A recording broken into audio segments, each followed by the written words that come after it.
मैसूर पाक ही कर्नाटकातली पारंपरिक रेसिपी आहे। तर चला आपण मैसूर पाक बनवूया। मैसूर या गावाचं नाव आहे आणि साखरेचा पाक मैसूर पाक नाव पडलं ह्या रेसिपीचं। तर आपण आज चांगली सुंदरशी आता रेसिपी बनवणार आहोत।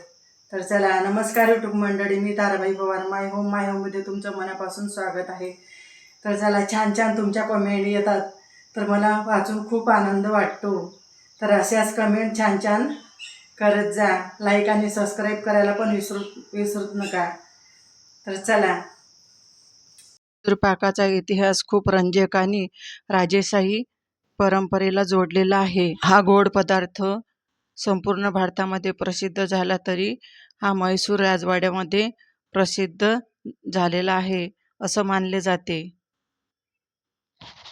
हा पदार्थ मंदप्पा यांनी बनवला। चला तर आपण मैसूर पाक बनवूया। हे घेतलंय मैदा, 4 चमचे घेतलाय मैदा आणि 1 कपचं माप घ्यायचं आहे मला।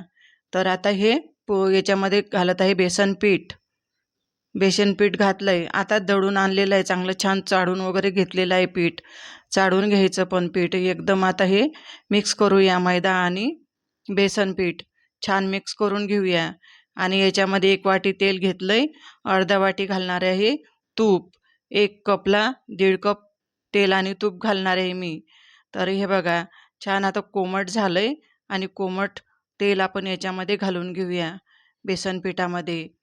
तर मैदा घातला ना तर मैसूर पाक खूप छान बनतो, मऊ आणि रुचकर। म्हणून मैदा घालायचा आणि फसत नाही, मैसूर पाक खूप छान बनतो।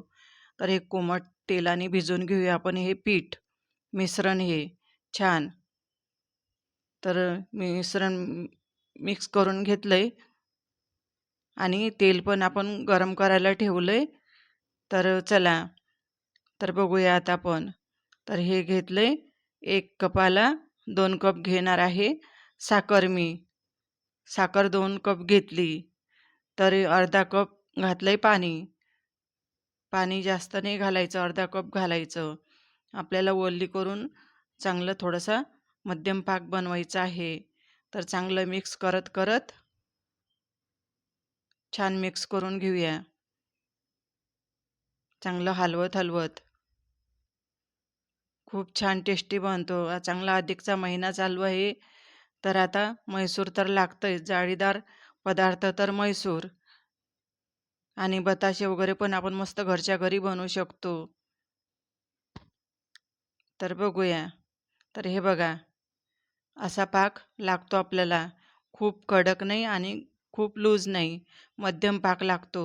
तर हे भिजवलेलं मिश्रण याच्यामध्ये घालून घेऊया आपण पाकामध्ये। तर छान असं मिक्स करून घेऊया मस्त। भिजवून थोडंसं कोमट तेल घातलं ना की बेसन कचवट लागत नाही, म्हणून आधीच घालून ठेवायचं कोमट तेल घालून। आपण तेल पण घालू शकतो, तूप पण घालू शकतो, डालडा पण घालू शकतो। तुम्ही जसं बनवत असाल तसं बनवू शकतो आपण। तेल पण चालतं, तूप पण चालतं आणि डालडा पण चालतं। पण सर्वांच्या ऐवजी मग आपण तेल घातलेलं बरं, म्हणून मी 1 वाटी तेल घेतलं आणि अर्धा वाटी तूप घातलंय। तर छान असं उकळी आली आणि तेल एकीकडे कोमट आचेवर तेल एकीकडे मंद आचेवर गॅसवरच ठेवून द्यायचं, बंद नाही करायचा गॅस। आणि गरमच लागतंय तेल याच्यामध्ये ओतायला। छान आता शिजलंय, मस्त मिक्स पण झालंय। तर आता याच्यामध्ये घालूया आपण गरम तेल, गरमच मस्त घालायचं। तर हे बघा, छान आली उकळी मस्त।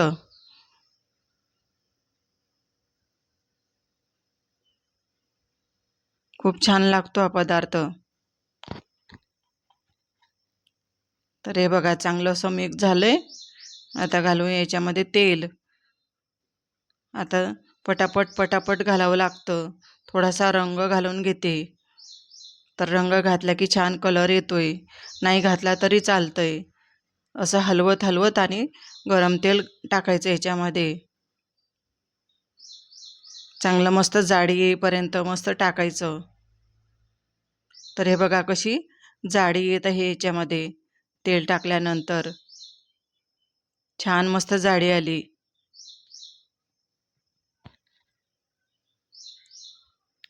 ओतत राहायचं तेल. तर हे बघा मस्त जाडी आली. तर हे बटर पेपर लावून घेतलं टिनरला.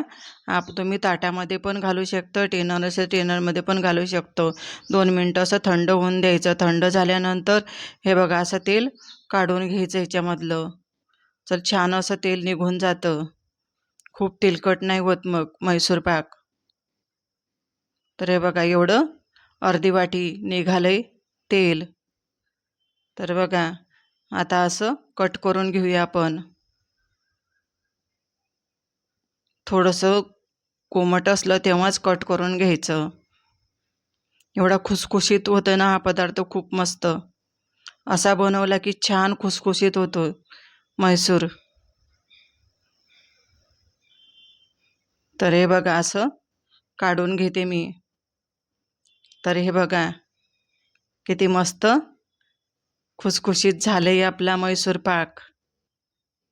छान मस्त रंग पण खूप छान आला. आता पिवळा रंग घातला म्हणून थोडासा डार्क कलर आलाय. नाही घातला तरी चालतंय, पण असा पण छान वाटतोय मस्त. तर हे बघा किती मस्त झालंय म्हैसूर पाक आपला, किती मस्त छान बनलंय. अशा पद्धतीने बनवला तर फसत नाही, खूप छान होतं. परफेक्ट माप आहे मस्त. तर हे बघा कशी जाडी आली आणि एकदम खुसखुशीत झालेला आहे. किती जाडी दिसते बघा मस्त. आणि आतून बाहेरून छान शिजला पण आणि मस्त झालंय. हाताने असं दाबलं ना तर हे बघा एकदम खुसखुशीत झालेलं आहे. बघा कसं चुरा पण होऊन जातं. तर मस्त छान खुसखुशीत झालंय आपला म्हैसूर पाक. टेस्टी, घरच्या घरी मस्त सुंदर. तर असा छान झाला आपला म्हैसूर पाक, मस्त खुसखुशीत झालंय. तर टेस्ट करून बघते मी. एकदम खुसखुशीत आणि छान टेस्टी झालंय मस्त. तर चला आजचा व्हिडिओ तुम्हाला आवडला असेल तर लाईक आणि सबस्क्राईब करायला विसरू नका. मस्त खा आणि आनंदी राहा. भेटू पुढील व्हिडिओमध्ये. तोपर्यंत बाय.